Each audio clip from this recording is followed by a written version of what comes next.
আমরা শুরু করছি মুনমুনের ক্লাসরুমে ক্লাস 10-এর কোশ্চেন ব্যাংকের সমাধান। প্রথম পর্বে যে পরীক্ষা হবে তার জন্য এই সমাধানটা চলছে। আজ অঙ্ক করাবো। আসল ও 1 বছরের সরল সুদের অনুপাত 20:21 হলে বার্ষিক চক্রবৃদ্ধি সুদের হার কত? আমরা জানি কি 20:21 বলে দিয়েছে, তাহলে আসল ধরে নেবো 20x আর সুদাসল ধরে নেবো 1 বছরের 21x। তাহলে সুদ কত হবে না 21x মাইনাস 20x = x টাকা। এবার i = PR/100 ফেলে দিলাম, সমাধান করলে দেখাচ্ছে r = আসছে 5%। চলো নেক্সট অঙ্ক।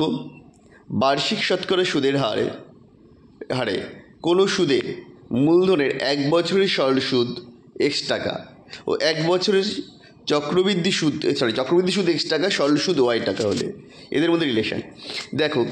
যখন সময়টা থাকে 1 বছর রয়েছে, প্রথম বছরে প্রথম পর্বের ক্ষেত্রে সরল সুদ ও চক্রবৃদ্ধি সুদ সমান হয়, অর্থাৎ x = y হবে। 2 বছর যদি হতো তাহলে অবশ্যই চক্রবৃদ্ধি সুদটা বেশি হতো, সরল সুদটা কম হতো। কোন শর্তে ax² + bx + c = 0 দ্বিঘাত সমীকরণ একটি বীজ শূন্য হবে? যদি c = 0 হয় তাহলে বাড়ি দ্বিঘাত সমীকরণটা বীজ শূন্য হয়ে যাবে। √45 এর কর্ণেশন উৎপাদকে √x হলে x এর ক্ষুদ্রতম মান কত হবে? দেখো √45 মানে হচ্ছে 3√5, তাহলে কর্ণেশন যদি x হয় তাহলে x এর ক্ষুদ্রতম মান হবে 5, কারণ √5কে √5 দিয়ে গুণ করতে হবে, এই কর্ণিটা উঠবে।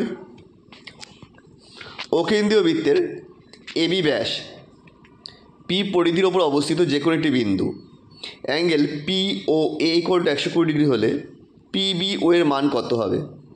দেখো ছবিটা ভালো করে এঁকে দিয়েছি। ত্রিভুজ OPB বা POB এর ক্ষেত্রে PO = OB, কেন? একই বৃত্তের ব্যাসার্ধ, তাহলে কোণ দুটো সমান। আবার ত্রিভুজের বহিঃকোণ AOP = কী হবে? বিপরীত অন্তঃস্থ কোণদ্বয়ের সমষ্টির সমান, তাহলে সে দুটো যোগফলের সমান হয়ে যাচ্ছে। AOP = OPB + PBO। তারপর আবার এই দুটো কোণ তো সমান, তার মানে 2PBO বলতে পারি। এটা = 120 যদি হয় তাহলে একটা কোণ কত হবে? 120/2 60 ডিগ্রি। পরের কোশ্চেন, পাশের চিত্রটা দিয়ে দিয়েছে। ও কেন্দ্রীয় বৃত্তের AB ব্যাস ABCD বৃত্ত চতুর্ভুজ অ্যাঙ্গেল ADC 120 হলে BAC এর মান কত? দেখো যেটা একটা বৃত্ত চতুর্ভুজ, তাহলে angle ADC plus angle BABC এই দুটো কোণের যোগফলের মান হবে 180, কারণ বৃত্ত চতুর্ভুজের বিপরীত কোণগুলো পরস্পর সম্পূরক, সেই হিসাবে আসছে ABC 60 ডিগ্রি। আবার ত্রিভুজ ABC যদি ধরি তাহলে অ্যাঙ্গেল C যেটা মানে ACB এটা হচ্ছে অর্ধবৃত্তস্থ কোণ, তার মান 90 ডিগ্রি। তাহলে একটা ত্রিভুজের 3টে কোণের মধ্যে দুটো কোণের মান জানি, তৃতীয় কোণটা কত হবে? বিয়োগ করে দিতে হবে, করলে আসছে 30 ডিগ্রি। চলে এই 2-এর অঙ্কে। 10% সরল সুদে কোনো আসলের ও সুদের অনুপাত যদি 3:2 হয়, আচ্ছা কত বছরে আসল ও সুদের অনুপাত 3:2 হবে? তাহলে আসল ধরে নিয়েছি 3x P আর সুদ I = 2x আর বলে দিয়েছে 10%। I = PR/100। সমাধান করলে টি এর মান যেটা বেরোবে সেটা হচ্ছে 20/3, মানে 6×2/3 এত বছরে। মানে উদ্যোগে সাজাতে বলেছে। তাহলে প্রত্যেক পয়েন্টটা সবগুলো রুটের মধ্যে ঢুকিয়ে দিই, দেখ কত আসে। দেখো 4√3, 4টের ভিতরে রয়েছে 4 × 16, 16 3 × 48, 5√2, 5 × 5 = 25, 2 দিয়ে গুণ করে 50, 10√14 মানে 10 × 100, 100কে 14 দিয়ে গুণ করে 1400। তাহলে এবার মানের উদ্যোগক্রমে সাজিয়ে দিলাম, ছোটো থেকে বড়ো সাজিয়ে দেওয়া হয়েছে। দেখো পাওয়া গেছে। একটি বৃত্তের ব্যাসার্ধ 10 সেমি, বৃত্তের কেন্দ্র থেকে জ্যায়ের দূরত্ব 4 সেমি হলে জ্যায়ের দৈর্ঘ্য কত? আমি জ্যায়ের দৈর্ঘ্য ধরে নিয়েছি 2x, BCটা ধরেছি জ্যা, যার মধ্যবিন্দু C, তাহলে OC লম্ব দূরত্ব হচ্ছে 5 সেমি আর AO = বলে দিয়েছে 10 সেমি। তাহলে ওই পিথাগোরাসের উপপাদ্য AC = হবে কি? অতিভুজের স্কোয়ার মাইনাস লম্ব স্কোয়ার, সেটা করে পেলাম আমরা 5√3। তাহলে এবির দৈর্ঘ্য কত হবে? ডবল হয়ে যাবে, 5√3 × 2 মানে 10√3।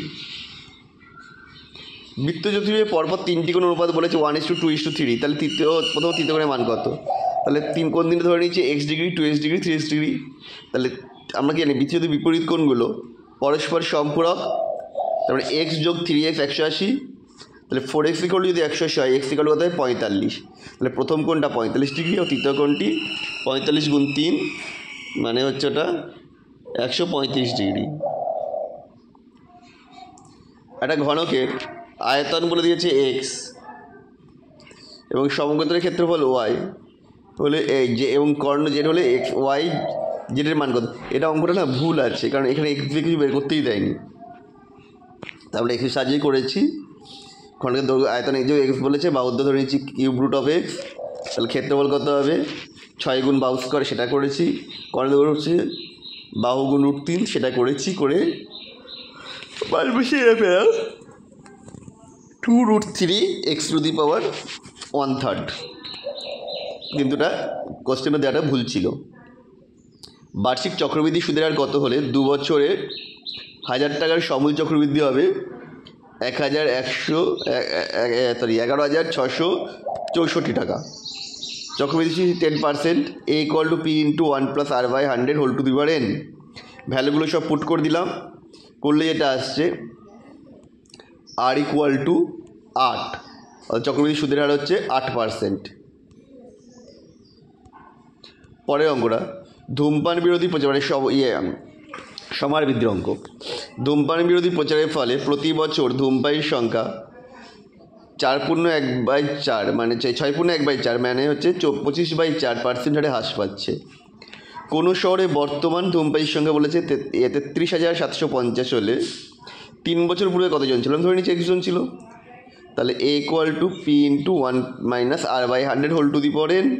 সেই ফর্মুলায় ফেলে দিলাম, দিয়ে কাটাকাটি করলাম, এক্সের মান পেলাম 40,960, অর্থাৎ ওই 3 বছর পরে গ্রামের জনসংখ্যা ছিল 40,960 জন। সমাধান করতে বলেছে x - 3/x + 3 minus x - 3/x - 3 plus 6/6/7 = 0। আমি ধরে নিয়েছি x - 3/x + 3 = a, তাহলে a - 1/a প্লাস 6 × 7 = 42, 48/7 = 0।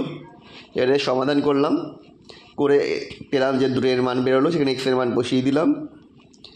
করলে এবার যেটা সমাধান করে আছে, x এর মান একবার বেরোবে -18/8 মানে হচ্ছে 2/1/4, আরেকটা বেরোচ্ছে x এর মান 4, আর -2/1/4 অথবা 4 হতে পারে।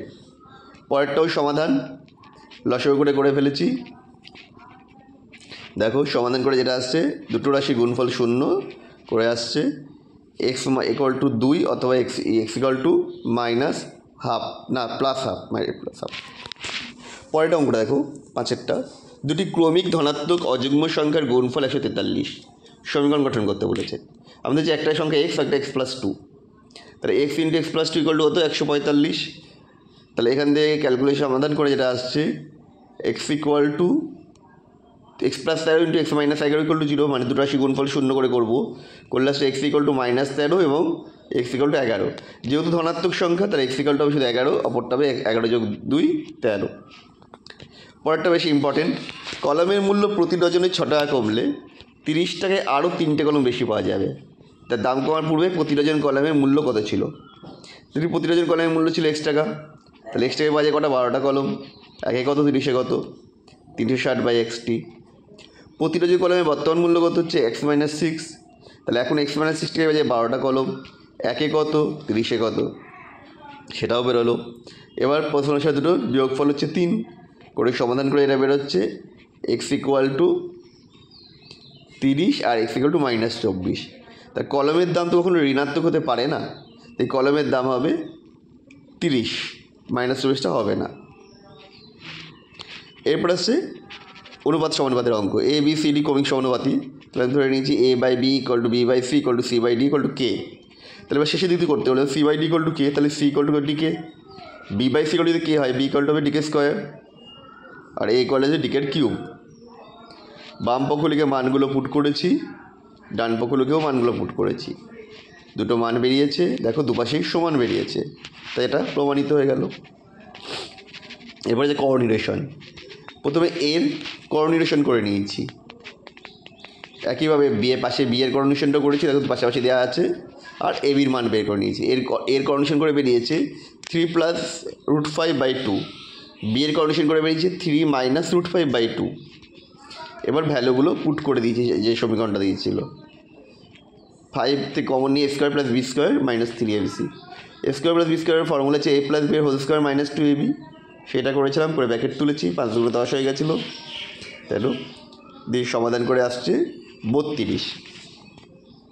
একটি আয়তক্ষণিক কর্ণের দৈর্ঘ্য বলেছে 15√2 মিটার, দৈর্ঘ্য প্রস্থ উচ্চতার অনুপাত বলেছে 4:3:5 বলে সমগোত্তরের ক্ষেত্রফল কত? দৈর্ঘ্য ধরেছি 4x মিটার, প্রস্থ 3x মিটার, উচ্চতা 5x মিটার। তাহলে আয়তক্ষণিক কর্ণের দৈর্ঘ্য কি √ দৈর্ঘ্য স্কোয়ার প্লাস প্রস্থ স্কোয়ার প্লাস উচ্চতা স্কোয়ার, সেটাই করে এসছে 5√2x মিটার। প্রশ্নে দুটো সমান করে x এর মান বেরিয়েছে 3, তার দৈর্ঘ্য হচ্ছে 12, প্রস্থ 9, উচ্চতা 15। তাহলে সমগোত্তরের ক্ষেত্রফল কত বের করে দিয়েছি ভ্যালুগুলো পুট করে, 846 বর্গমিটার।